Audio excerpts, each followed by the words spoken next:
વડોદરાવાસીઓ માટે રાહતના સમાચાર એ છે કે ગઈકાલ રાત સુધી જે વિશ્વામિત્રી નદીની સપાટી 35.25 સુધીની હતી તે હવે ઘટીને 32.50 સુધી થઈ ગઈ છે। એટલે જે નદીમાં પાણી આવતું હતું તે વિસ્તારમાં વહેતું હતું, વડોદરા સિટીમાં વહેતું હતું, તે હવે ઓછું થઈ છે। દ્રશ્યો જોઈ શકો છો, સયાજીગંજ વિસ્તારની આસપાસ અને રેલવે સ્ટેશનની આસપાસ તમામ દુકાનો જે છે જે ગઈકાલ સુધી ધડસમાં પાણી હતા તે અત્યારે હાલ ઉતરી પડ્યા છે અને ઉતરતાની સાથે જ જે દુકાન માલિકો જે છે તે પોતાની દુકાનની પરિસ્થિતિ જે છે તે જોવા માટે અહીં આવ્યા છે। તેમને કેટલો માલ સામાનને નુકસાન પહોંચ્યું છે તે જોવા માટે આવ્યા છે।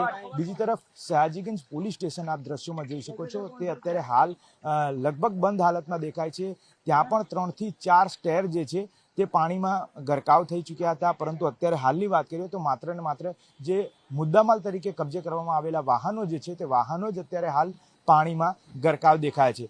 લગભગ તમામ જગ્યાએ પાણી જે છે તે હવે ઉતરવાની સ્થિતિ જે છે તેનું નિર્માણ થયું છે, પરંતુ અત્યારે હાલ જે પાણી જે છે તે સિટી વિસ્તારમાં અનેક વિસ્તારમાં હોવાથી વડોદરા સ્માર્ટ સિટી બસની સેવા જે છે તે ખોરવાયેલી છે, તે ક્યાંક હજી શરૂ નથી કરવામાં આવી। આ વડોદરા સ્માર્ટ સિટી બસનું જે ઓફિશિયલ સરનામું કહી શકાય તે પ્રકારનું બસ સ્ટેશન છે। અહીંયાથી કોઈપણ પ્રકારની બસ જે છે તે નથી શરૂ કરવામાં આવી।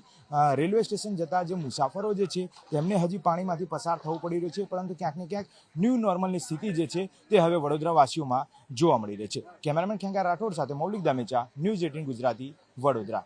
વડોદરાવાસીઓ માટે રાહતના સમાચાર એ છે કે ગઈકાલ રાત સુધી જે વિશ્વામિત્રી નદીની સપાટી 35.25 સુધીની હતી તે હવે ઘટીને 32.50 સુધી થઈ ગઈ છે। એટલે જે નદીમાં પાણી આવતું હતું તે વિસ્તારમાં વહેતું હતું, વડોદરા સિટીમાં વહેતું હતું, તે હવે ઓછું થઈ છે। દ્રશ્યો જોઈ શકો છો, સયાજીગંજ વિસ્તારની આસપાસ અને રેલવે સ્ટેશનની આસપાસ તમામ દુકાનો જે છે જે ગઈકાલ સુધી ધડસમાં પાણી હતા તે અત્યારે હાલ ઉતરી પડ્યા છે અને ઉતરતાની સાથે જ જે દુકાન માલિકો જે છે તે પોતાની દુકાનની પરિસ્થિતિ જે છે તે જોવા માટે અહીં આવ્યા છે। તેમને કેટલો માલ સામાનને નુકસાન પહોંચ્યું છે તે જોવા માટે આવ્યા છે।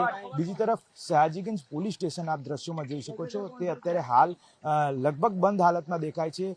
ત્યાં પણ 3 થી 4 સ્ટેર જે છે તે પાણીમાં ગરકાવ થઈ ચૂક્યા હતા, પરંતુ અત્યારે હાલની વાત કરીએ તો માત્ર ને માત્ર જે મુદ્દામાલ તરીકે કબજે કરવામાં આવેલા વાહનો જે છે તે વાહનો જ અત્યારે હાલ પાણીમાં ગરકાવ દેખાય છે।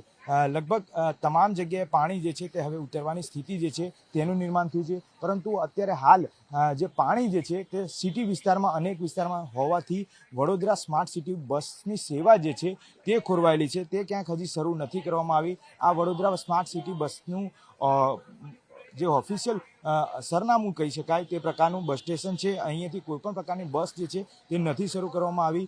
રેલવે સ્ટેશન જતા જે મુસાફરો જે છે તેમને હજી પાણીમાંથી પસાર થવું પડી રહ્યું છે, પરંતુ ક્યાંક ને ક્યાંક ન્યૂ નોર્મલની સ્થિતિ જે છે તે હવે વડોદરાવાસીઓમાં જોવા મળી રહી છે। કેમેરામેન ખેંગા રાઠોડ સાથે મૌલિક દામેચા, ન્યૂઝ 18 ગુજરાતી, વડોદરા।